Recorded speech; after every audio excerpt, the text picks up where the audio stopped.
You know, there's nothing quite like family. They're the ones who've been there through thick and thin, celebrating your victories, comforting you in tough times, and sharing a lifetime of memories. But sometimes, even with the best intentions, family can start to overstep. Maybe they're making decisions for you without asking, dropping by unannounced a little too often, or even questioning your ability to manage things on your own. And while you love them dearly, it can leave you feeling, well, like your independence is slipping away. If that sounds familiar, you're not alone. Many of us, as we get older, find ourselves in this tricky spot, wanting to stay close to our loved ones, but also needing to protect our own space and autonomy. The good news? There are gentle, loving ways to set boundaries without causing hurt feelings or tension. And that's exactly what we're going to talk about today. Now, I know the word boundaries might sound a little formal or even uncomfortable. Maybe you're thinking, I don't want to push my family away. And that's completely understandable. But here's the thing. Setting boundaries isn't about shutting people out. It's about creating a healthy balance where you feel respected, heard, and in control of your own life.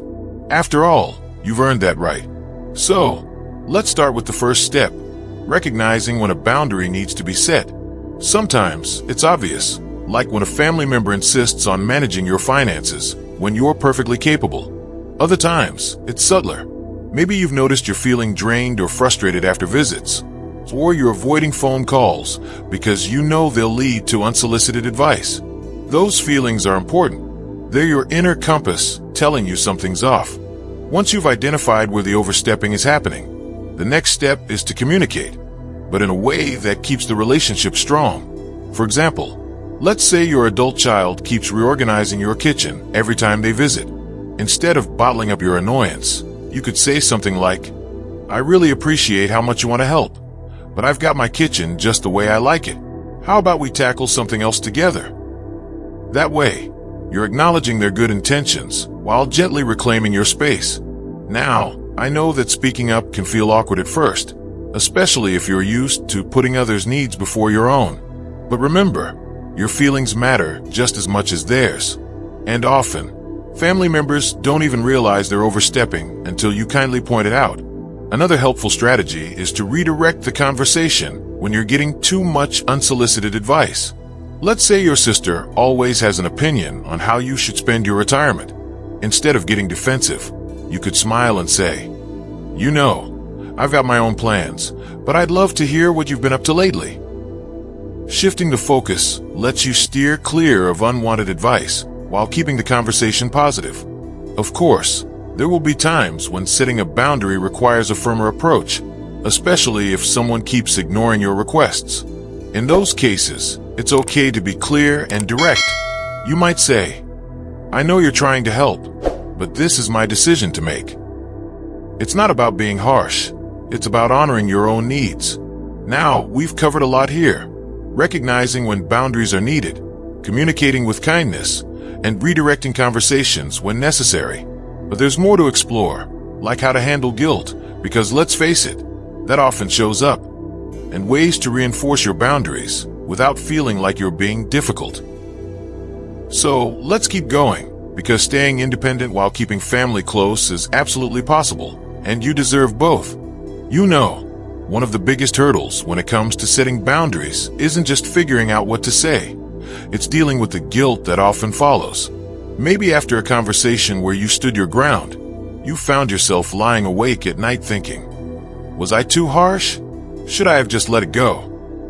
That guilt can be heavy, especially when it comes to the people we love. But here's something important to remember.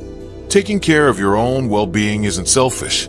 In fact, it's one of the kindest things you can do for yourself and for your family. Think of it like this. When you're on an airplane, they always tell you to put on your own oxygen mask before helping others. Why? Because if you're struggling to breathe, you won't be much help to anyone else. The same goes for your independence and peace of mind. When you set healthy boundaries, you're not pushing people away. You're making sure you have the energy and clarity to enjoy your relationships without resentment building up. So, how do you handle that guilt when it creeps in? First, acknowledge it. It's okay to feel a little uneasy.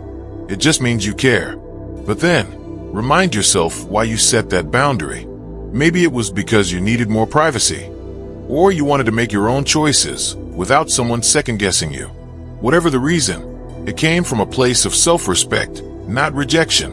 And over time, as you practice holding those boundaries, the guilt will start to fade.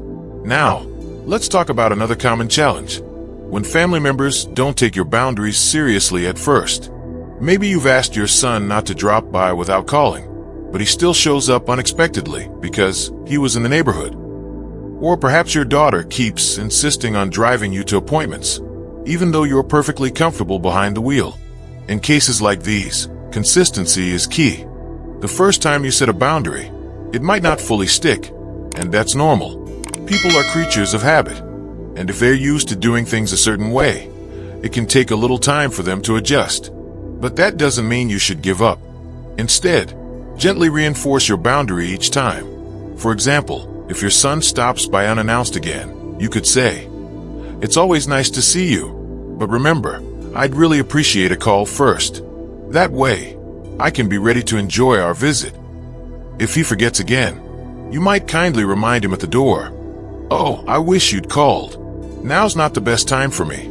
Let's plan for later this week instead." This isn't about being stern or unwelcoming. It's about training muscle memory, for them and for you. The more you consistently uphold your boundaries, the more others will learn to respect them. And here's the beautiful part. When your family sees that you're serious, they'll often start to admire your independence rather than resist it. Of course, there's one more thing that can make boundary setting easier: offering alternatives. Sometimes, family oversteps because they genuinely want to help. They just don't know how to do it in a way that feels good for you. So, if you're saying no to something, try pairing it with a yes to something else. For instance, if your grandkids always assume you'll babysit at the last minute, you could say, "I can't do tonight, but how about we plan a special day together next weekend?" Or if your sibling keeps trying to manage your doctor's appointments, you might say, "I've got the appointments covered, but I'd love your company for lunch afterward."